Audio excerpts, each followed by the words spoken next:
In the shadowy aftermath of World War II, a new conflict emerged. Not fought on battlefields, but in the minds of millions. This war wasn't declared with guns or tanks, but with the silent, invisible weapons of influence and persuasion. The CIA knew early on that control over the media meant control over truth.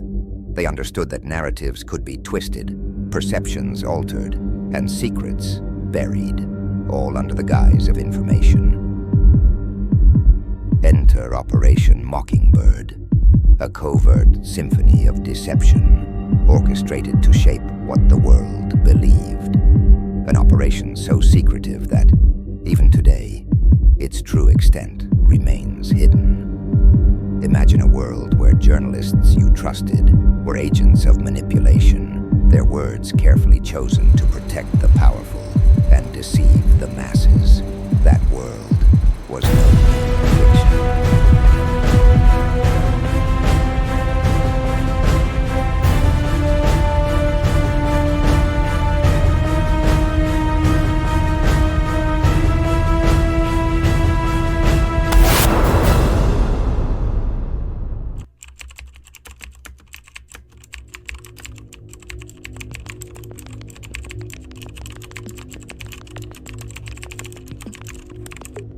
The year is 1947. The world is recovering from the devastation of World War II. The global order has shifted, and two new superpowers are locked in a tense standoff. The United States and the Soviet Union. Capitalism and communism. Each side wields new, terrifying powers. In this high-stakes battle, there was a new front line. One that few could see, yet one that was immensely powerful.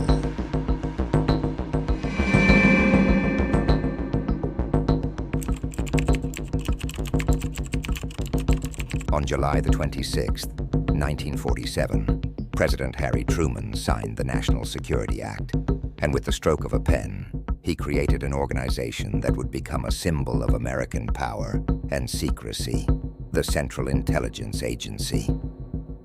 The CIA's mission was clear: protect American interests around the world by any means necessary.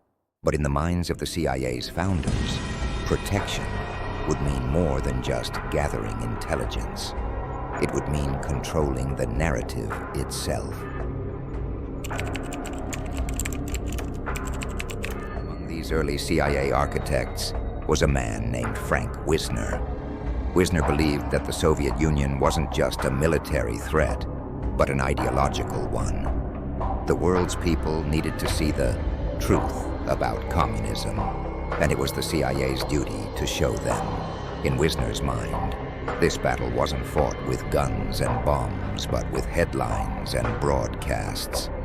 What if he could influence the stories people read in newspapers, the broadcasts they listened to on the radio, the images they watched on TV? This vision would evolve into one of the most controversial operations in the CIA's history. It was called Operation Mockingbird. Mockingbird was a fitting name. Mockingbirds, after all, imitate the sounds around them. And the CIA would use media voices to echo their message to the masses. They didn't need to lie outright. They just needed to nudge the narrative.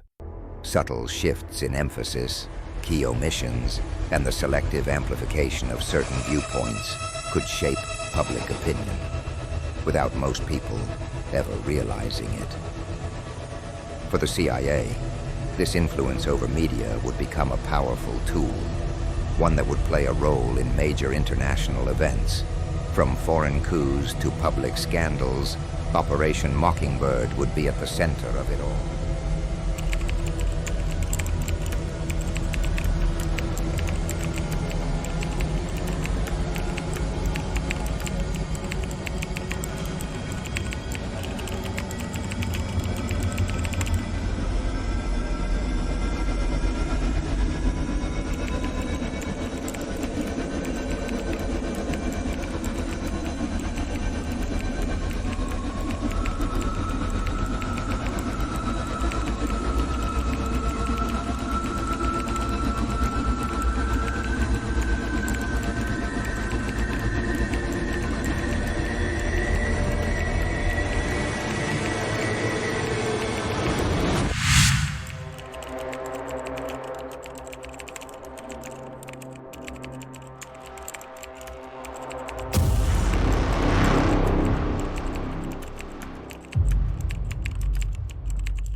The CIA, led by Allen Dulles, knew that intelligence alone wasn't enough.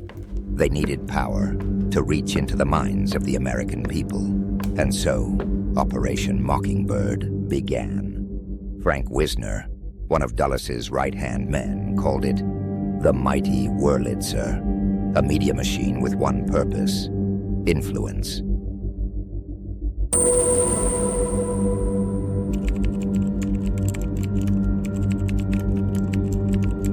The New York Times, Time Magazine, CBS News. The list grew, reaching even the pages of Newsweek and the Washington Post. Reporters like Joseph Alsop, Carl Bernstein, and Drew Pearson received direct guidance. Some were well paid. Others, convinced it was patriotism, required no persuasion. The mission: shape the news, shape the narrative.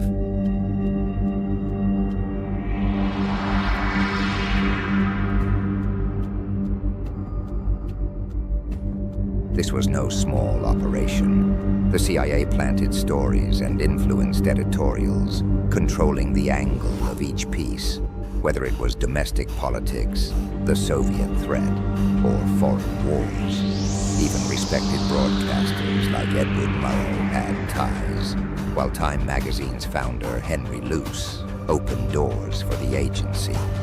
In this psychological battlefield, information was the weapon of choice. Agents crafted specific language to embed in articles, triggering the right emotions and guiding public opinion subtly yet powerfully. Journalists were given talking points on topics like communism, the Berlin Wall, and civil unrest. By the time articles appeared, readers believed they were reading the truth.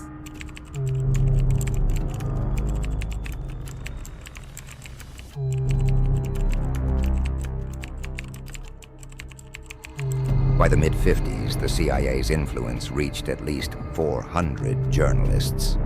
William S. Paley of CBS, Ben Bradley at Newsweek, and Philip Graham of The Washington Post all played a role, whether knowingly or not. Their outlets became extensions of CIA narratives, feeding the public carefully selected truths.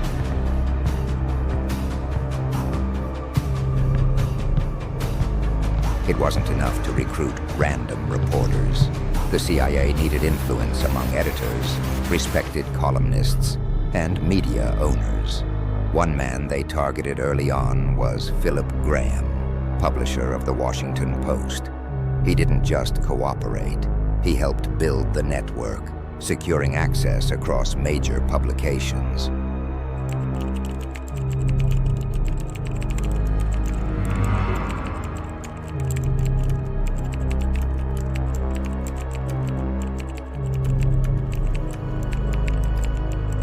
Some journalists were more reluctant to cooperate. The CIA had other ways to sway them. Take Carl Bernstein, who later exposed aspects of Operation Mockingbird. He reported that at least 400 journalists were tied to the agency, but many feared exposure. Some had personal information leveraged against them. Others were made to feel they'd be disappeared if they stepped out of line.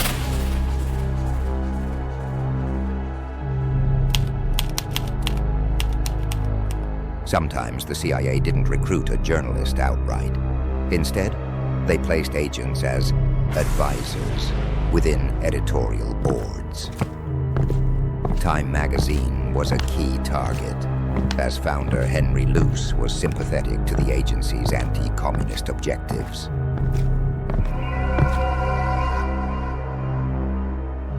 CIA agents reviewed stories, suggested phrasing, and even vetoed coverage that contradicted their narrative. In Hollywood, screenwriters were advised on how to portray communism as an existential threat, feeding American paranoia. The CIA understood that respected figures could sway public opinion. CBS's William S. Paley was considered invaluable for his influence. Through Paley, CBS covered stories that aligned with CIA priorities, often downplaying U.S. interference abroad and exaggerating Soviet aggression. In return, Paley and others were offered insider access, prestige, and sometimes the allure of classified knowledge. It was a game of quid pro quo that paid off in public trust.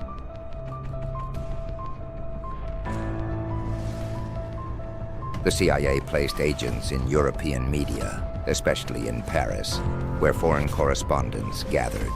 The Paris bureau became a hotbed for Mockingbird activity, with CIA operatives feeding information directly to American journalists.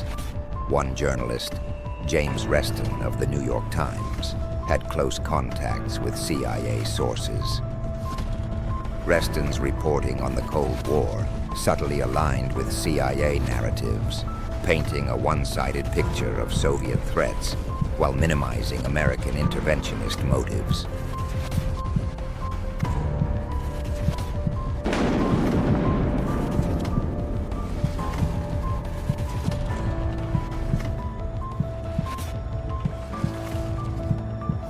The Paris Bureau was instrumental in spreading anti-communist sentiment across Europe, portraying communism as an imminent danger to Western democracies.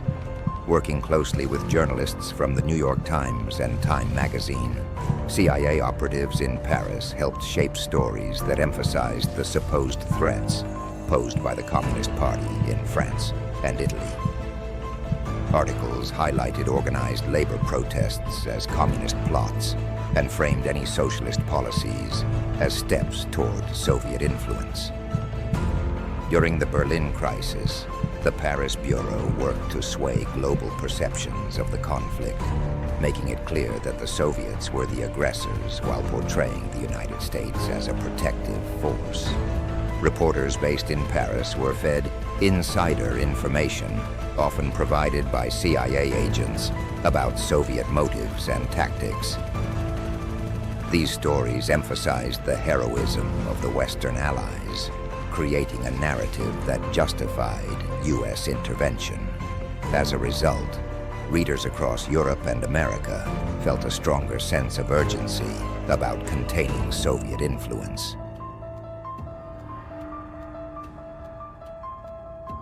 Some of France's most prominent intellectuals, including writers like Jean-Paul Sartre and Simone de Beauvoir, were vocal critics of American policies. The CIA used the Paris Bureau to discreetly undermine their credibility, painting them as communist sympathizers in local and international media. CIA operatives leaked fabricated reports to journalists, claiming that these figures were receiving funds from Moscow. Although unproven, the tactic damaged their reputations and made their voices less impactful. The 1950s and 1960s saw an African wave of decolonization, particularly in former French colonies. The Paris Bureau shaped American perspectives on these movements, often depicting nationalist leaders as communist-backed radicals. Through carefully crafted stories in European media, CIA agents planted the idea that the Soviet Union was instigating these movements, leading to widespread fear and suspicion. Readers were left to assume that African independence could threaten Western interests, further fueling anti-communist sentiment. The Paris Bureau was pivotal in shaping early narratives on the Vietnam conflict. By the 1960s, CIA operatives ensured that French and American media emphasized the dominant theory, the idea that if Vietnam fell to communism, the rest of Asia would soon follow. Through news stories and editorials, reporters were guided to frame the Vietnamese struggle as a global crisis, minimizing the nationalist motivations of leaders like Ho Chi Minh. This portrayal helped secure public support for American intervention, reframing what was primarily a nationalist movement as a communist expansion. The CIA used the Paris Bureau to downplay French atrocities in Algeria, often working with journalists to portray the French government as struggling to maintain order. Reports of torture, civilian casualties, and human rights abuses were largely suppressed in American and European outlets. By shaping narratives in favor of French colonial power, the Paris Bureau effectively muted support for Algerian independence. Instead, American audiences saw the conflict as another example of Western powers resisting the spread of communism.